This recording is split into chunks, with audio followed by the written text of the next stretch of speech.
పీజీల యాజమాన్యాలతో తెలంగాణ ప్రభుత్వం చర్చలు సఫలమయ్యాయి.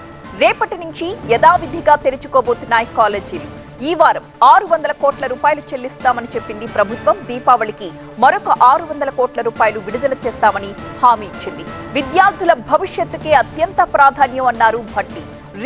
Fee reimbursement పథకాన్ని తెచ్చిందే కాంగ్రెస్ బీఆర్ఎస్ కారణంగానే ఈ సమస్య వచ్చింది అని అంటున్నారు.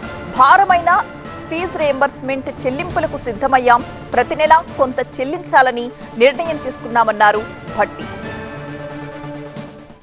ఈరోజు ఈ రాష్ట్రంలో ఉన్నటువంటి ప్రైవేట్ కళాశాల యాజమాన్యాలకు సంబంధించినటువంటి సమస్యల్ని, ఆయా కళాశాలలో చదువుకున్నటువంటి విద్యార్థుల భవిష్యత్తును దృష్టిలో పెట్టుకొని ఆ సమస్యని సానుకూలంగా పరిష్కరించాలని, అది భారమైనప్పటికీ ఇబ్బంది అవుతున్నప్పటికి కూడా సానుకూలంగా వారందరితో చర్చించి విద్యార్థి లోక భవిష్యత్తును దృష్టిలో పెట్టుకొని వారి ఫీజు రియంబర్స్మెంట్ సంబంధించినటువంటి